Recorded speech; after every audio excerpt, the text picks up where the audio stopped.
Assalamualaikum warahmatullahi wabarakatuh. Kami dari kelompok 10 ingin mempresentasikan hasil wawancara kami. Baik, untuk permulaan mungkin bisa perkenalan dulu ya, Bu. Saya Bu Heni, owner dari UD Hayataka Mandiri. Branding saya namanya Nifood. Nah, saya produsen olahan seafood. Di sini sekarang masih ada 14 produk. Kedepannya mungkin saya akan banyak buat produk-produk baru. Alhamdulillah, pemasarannya di Gresik ini di Minamart, di Kelola Minalaut itu, supermarket itu, sama di Reneo, pusat oleh-oleh di Gresik itu, atau diambil reseller-reseller biasanya, atau ada yang datang beli ke sini. Terus di Banyuwangi dibawa reseller juga, Probolinggo, Malang, di Batu, terus di Surabaya dan Mojokerto, Jakarta juga. Kalau arah yang ke sana masih Jakarta. Ya. Kalau boleh tahu sejarah pendirian usahanya itu gimana, Bu? Saya mulai usaha 2016. Awalnya itu karena saya suka masak ya. Dan saya suka buat kue. Produk awal saya itu risoles kepiting. Kenapa? Karena saya mikirnya kalau risoles ayam, risoles sapi, saya harus masih kukus, masih nyemir-nyemir, masih potong-potong. Saya males gitu. Kalau kepiting tuh saya sudah beli daging kepitingnya langsung setengah kiloan itu langsung saya cemplungin, saya bumbu, saya campuran sayur mayur itu, wortel dan kentang itu biasanya. Nah itu saya buat sendiri, kulitnya juga saya buat sendiri. Awal usaha modal saya paling 150.000. Jadi saya sembarang itu masih ambil dari dapur, kayak telur apa kadang kurang itu ambil. Awalnya saya pasarkan ke teman-teman pengajian, ke tetangga. Lama-lama saya pertama kali jual besar itu ikut di pasar rakyat ikan murah itu loh. Pasar di Minalaut itu kan mesti ada setiap bulan Ramadan 10 hari 14 hari itu saya ikut di situ kok banyak yang laku. Akhirnya setelah lebaran saya baru daftar ke Dinkes, daftar ke Disperindak bagaimana untuk izin-izinnya. Nah setelah itu lahirlah risoles kemiri, udang, cumi. Ada setelah itu ada kroket kentang daging sapi, isi kepiting, isi udang ayam, ada daging presto, ikan roa presto, sama selondok goreng dan rengginang goreng. Ada sambal bacak, juga ada sambal ikan roa. Jadi sejarahnya dari lahirnya produk-produk itu juga bertahap gitu loh, nggak sampai dengan sekarang. Untuk lokasinya penjualan sendiri sama produksinya itu beda tempat apa gimana, Bu? Maksudnya gimana? Lokasi penjualan sama produksi pembuatan itu? Produksinya kan di sini. Ya, itu boleh disebutkan alamat gitu.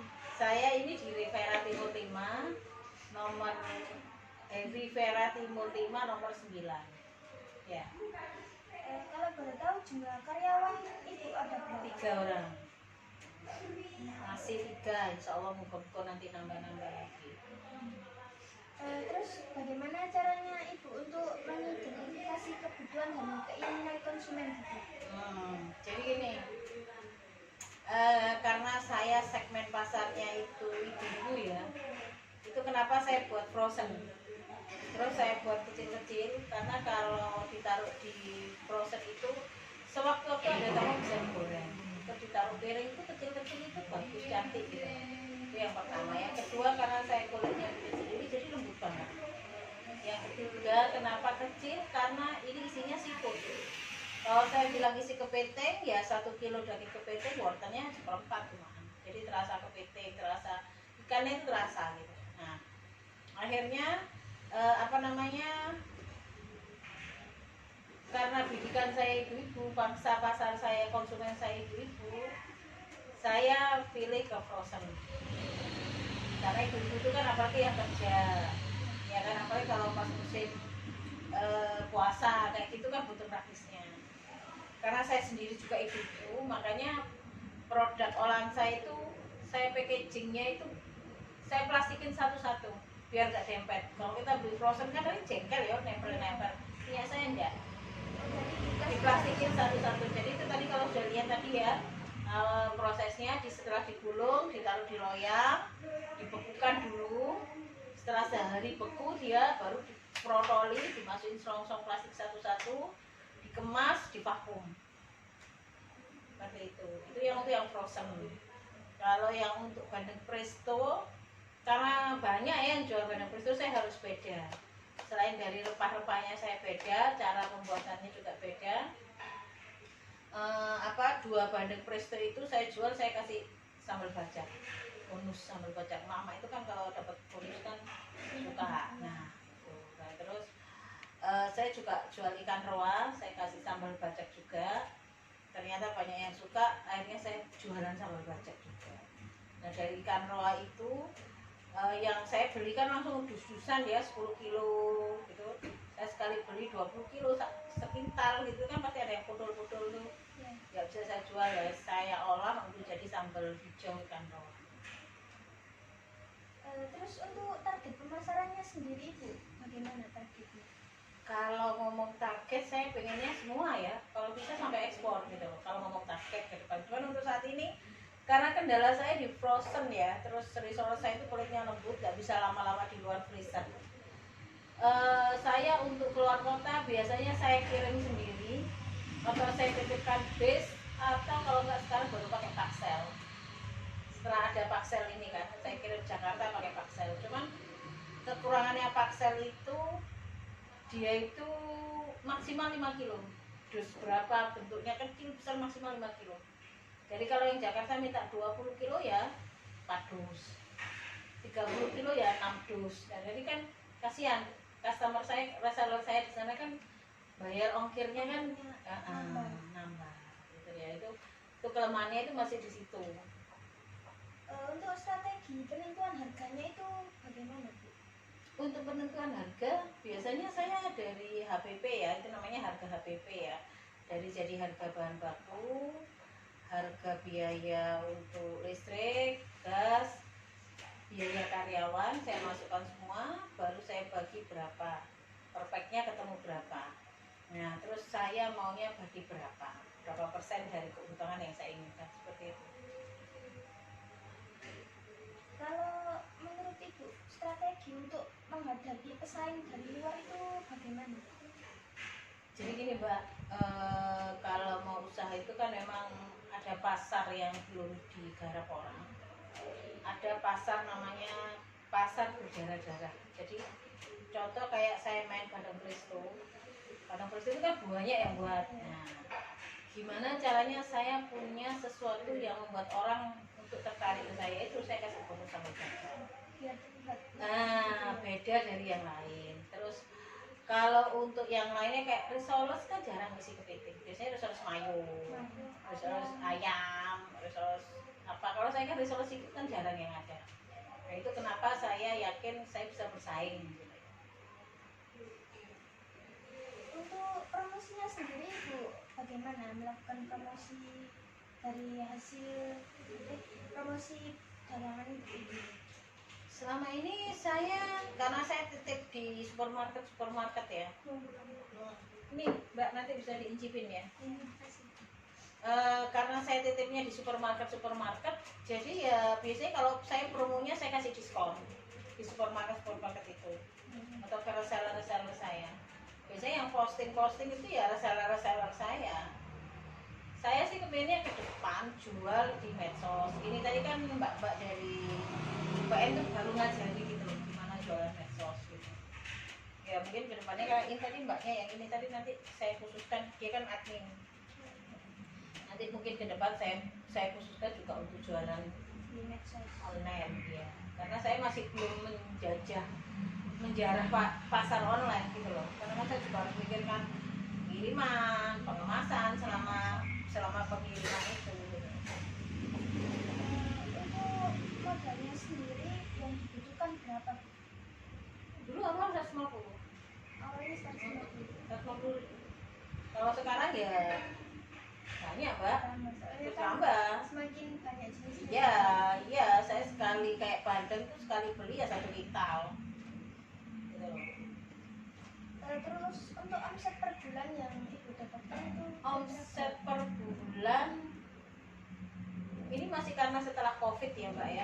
kemarin COVID sempat vakum satu, yang kedua juga saya harus BP POM kan. BP POM itu kan untuk frozen dan apa namanya minuman-minuman itu, dan itu nggak gampang. Saya ngurus dari 2018 sampai kemarin 2022 baru terbit. Itu pun saya harus merombak layout ruang produksi kan. Ini harus saya jebol, harus gini, kamar mandi harus di luar, ya kan. Nah itu apa ya, butuh waktu, memang seperti itu tuh butuh waktu gitu. Jadi butuh waktu cukup lama ya Bu untuk ini semua. Ya kalau mau ngomong modal sekarang, yo apa ya, ya sudah banyak lah Mbak gitu modal. Tapi memang apalagi saya sistem koordinasi kan, jadi modalnya itu ya kita bisa dulu harus ada modal cadangan gitu loh. Terus untuk kekurangan dan kelebihan dari usaha Ibu ini apa Bu? Kelebihannya saya main di segmen yang banyak orang belum menyentuh. Kekurangan saya karena saya frozen. Untuk pengiriman luar kota itu saya kendalanya memang di pengiriman Mas ya, karena punya saya itu gampang kayak gini nih, gampang lembek kulitnya di luar. Ya itu kekurangan saya di situ sih. Kecuali yang produk kering ya, yang produk kering mungkin bisa saya kirim lewat online, tapi saya juga takut remek kan. Kayak gitu kan pengiriman sekarang, makanya itu lah. Motivasi dari Ibu untuk menjalankan bisnis ini apa Bu? Awalnya saya pengen punya usaha ya, karena saya dulu kebetulan dosen, terus pernah jadi HRD marketing juga, jadi HRD di perusahaan, di rumah sakit gitu. Pernah jadi manajer personalnya juga. Terus karena saya nggak boleh kerja sama suami dan saya orangnya nggak mau diem, nah akhirnya mikir-mikir pengen punya usaha apa gitu ya. Saya nggak hanya ini Mbak, saya ada juga crafter rajutan, kedepannya pengen buat fashion juga. Nah, kebetulan yang jalan ini dulu running 2016 sampai sekarang, support suami. Motivasi saya pengen buka lapangan kerja, awalnya itu selain usaha sendiri ya, karena suami juga kerjanya swasta. Ini nanti bisa untuk pensiun, bisa untuk nolong orang-orang yang butuh lapangan pekerjaan. Gitu aja. Kalau motivasi Ibu untuk pengusaha yang ingin memulai usahanya gitu apa Bu? Jadi gini, orang tuh ada dua ya, usaha itu harus dibedakan, mau jadi pengusaha atau mau jadi pedagang. Kalau mau jadi pedagang ya wis gawe produksi didol selesai. Tapi kalau mau jadi pengusaha kan mengusahakan segala sesuatunya, mulai dari stikernya gimana, kemasannya gimana, kritik dari orang harus kita terima, kendala di lapangan harus kita pelajari, termasuk bagaimana kita marketingnya, bagaimana kita mulai dari awal, mulai dari produksi, gimana sekarang ini Lombok naik. Kalau perdagangan ya wis lah dodolan gitu loh, kita gimana solusinya ngatasi. Jadi bedanya pedagang sama pengusaha itu, kalau pengusaha itu mengusahakan segala sesuatunya, ada kendala itu tantangan. Tapi kalau pedagang ya wis nyerah gitu. Jadi kalau yang mau usaha tetapkan dulu, kamu mau jadi pedagang atau mau jadi pengusaha. Itu satu. Yang kedua, kamu bidik customer-nya itu siapa, konsumenmu siapa, gitu. Itu harus jelas. Harus menentukan konsumen. Iya, harus jelas pasarmu di mana, konsumenmu siapa. Yang ketiga, pesaingmu siapa. Yang keempat, ibaratnya orang perang medanmu seperti apa. Kamu harus baca dulu, kamu harus banyak belajar sepanjang waktu. Kalau di bidang kuliner, kamu harus sering-sering jalan-jalan mencicipi masakannya. Ojo pede ambek masakanmu paling enak. Gitu loh, ya. Nah, itu yang selanjutnya, kalau di kuliner, kita itu kuliner tuh mendidik lidah. Payu itu gampang. Karena orang Indonesia itu suka kepo. Iya. Incip nek, kayak apa sih? Aku bentuknya boleh nek kemasannya unik-unik gitu. Iya. Tapi begitu rasanya nggak enak, nggak akan balik. Jadi bagi saya payu itu gampang, yang Solo itu balik enggak, dia beli lagi enggak, itu yang susah. Tuh. Terus yang kelima, mental set ya. Kalau kita mau usaha mentalnya wis wah engkau pas ngene, engkau pas ngene. Cuman kan saya gini, nggak bisa, saya ini, saya banyak negatif tingkahnya. Jadi mungkin pernah dengar yang namanya jebakan langit ya.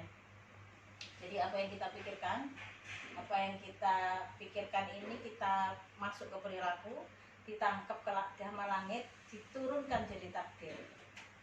Jadi kalau kamu pengen sukses, yo pikiran positif, gitu loh. Karena langit akan menangkap, oh pikirannya seperti ini ya diturunkan jadi takdir.